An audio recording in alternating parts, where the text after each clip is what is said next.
Hey everyone, welcome to This Explainer. Let's just dive right in. We often ask, what actually makes up reality? Is it just atoms, gravity, and empty space? Or is there like a deeper underlying code to how everything functions? Today, we're taking a massive journey from the absolute vastness of the cosmos all the way down to the ultimate purpose of human existence. We're decoding the truly profound worldview found in Daesun Jinriho's cosmology. And look, this isn't just about stars and planets. We're going to look at the fundamental mechanics of reality itself, tracing the absolute origins of the universe to figure out exactly why we are here. So let me ask you to imagine something for a second. Picture looking way past all the galaxies, way past the furthest stars and planets. What actually lies beyond the edge of the universe? Modern science teaches us that space is just this cold, empty vacuum, right? Dead and completely silent. But the source material reveals this ancient, totally mind-bending cosmological idea. It proposes that surrounding our entire physical universe, kind of like the white of an egg surrounds the yolk, is this endless, vital, living, primal energy known as water. It completely reframes how we look at space. It goes from a dead void to basically a living incubator. Okay, here's our quick roadmap for today. 1. The origin Yanwan. 2. From tail to Taeguk. 3. Inseparable yin and yang. 4. Humans, the cosmic safety device. 5. Heaven and earth without humans. And finally, 6. The ultimate mission, Wi Chunha. Let's start right at the absolute beginning. Part 1. The origin, Yanwan. So the Chinese character for Yanwan actually contains the radical for water. But, to be clear, according to the texts, we aren't talking about the physical H2O you drink from a glass. We're talking about Sugi, which is this primal, life-giving water energy. You can kind of think of it as the ultimate cosmic battery. It's the absolute foundational fuel, and the main source from which all creation and literally every single principle in the universe emerges. Before there was light, before there was matter, there was just this infinite reserve of Sugi. The text actually puts it like this. All principles come from water. If there is no water, everything dies. So, water here isn't just some basic building block. It is the absolute life force of reality. Without this foundational water energy, the entire cosmos would just be completely sterile and frozen. It's the absolute prerequisite for existence. Like, if that energy ever stopped flowing, the whole universe would essentially just power down and cease to exist. So, how do we get from that singular origin to the vast, complex universe we know today? That brings us to part 2, from tail to Taeguk. Right, so before anything was divided up, this original water energy existed in a totally unified, absolute state. The source refers to the state as Ta-Wheel, which translates to the Great One. And that's a highly respectful title for this original, unbroken state of existence. What this basically implies is that the universe was essentially one massive, unified organism before it ever began to move. It means that you, me, the furthest star in the sky, and the dirt right beneath our feet, we are all expressions of the exact same starting pulse. We all share a single, unbroken origin.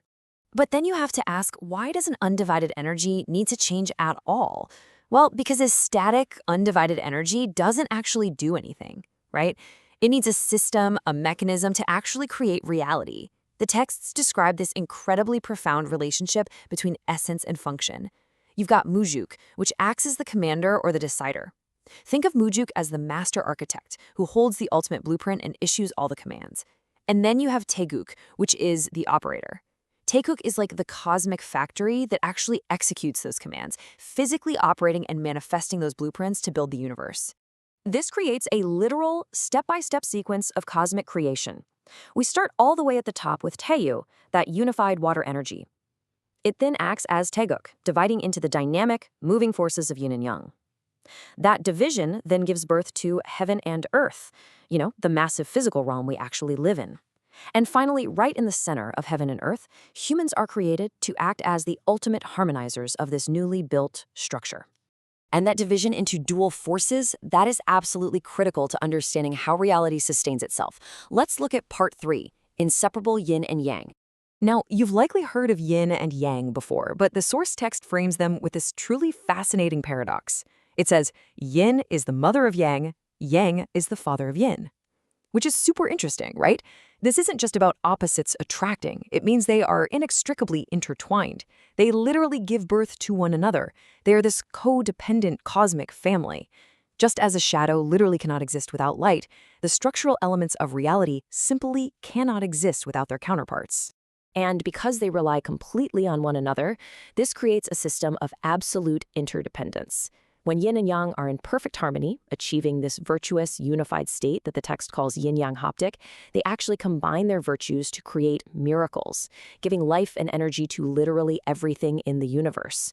But because they're so closely linked, if they clash, the entire system breaks down and the universe faces catastrophic destruction. And that terrifying potential for universal destruction brings us straight to our core purpose. Part 4, Humans, the Cosmic Safety Device. To really grasp our role, we kind of have to contrast our micro-existence with the macro-universe. Think of heaven and earth as representing this massive physical scale and structural power. I mean, they are intimidatingly huge, operating on the level of galaxies and immense crushing gravity. But humans? We're different. While we are physically tiny, we possess a unique, incredibly profound spiritual essence, or yang. And it's this specific, concentrated spiritual power that allows us to actually interface with and harmonize those massive physical structures around us.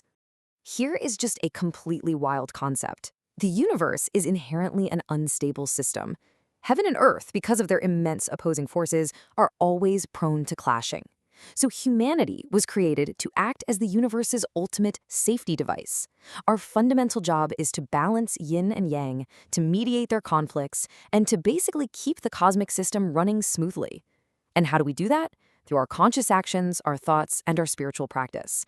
We are essentially the tuning forks of reality. But what happens when the safety device malfunctions?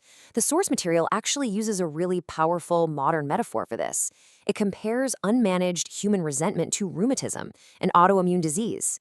Just like how confused white blood cells might turn around and attack the very joints they're supposed to protect, human emotion directly impacts physical cosmic reality. Humans filled with deep-seated resentment act like a biological cancer, totally destabilizing the energy grid and attacking the very fabric of the heaven and earth we were explicitly designed to harmonize. This incredibly heavy cosmic responsibility leads us to a pretty profound philosophical question. Part 5, Heaven and Earth Without Humans. The text makes this bold, uncompromising claim about our exact place in the cosmos. In Korean, the phrase is 무인직 무치안지. I'll say that again, just let it sink in. 무인직 무치안지. Without humans, heaven and earth might as well not exist. In this worldview, the physical universe isn't just some random playground of chaotic matter. It fundamentally lacks purpose, direction, and long-term stability if humans aren't there to actively balance and manage it. So the crucial takeaway here is this. Humanity wasn't some cosmic accident.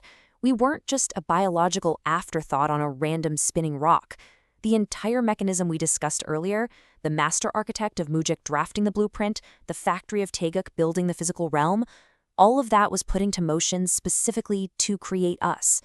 The source explicitly states that the primary, core objective of the universe, creating heaven and earth, was to birth humanity.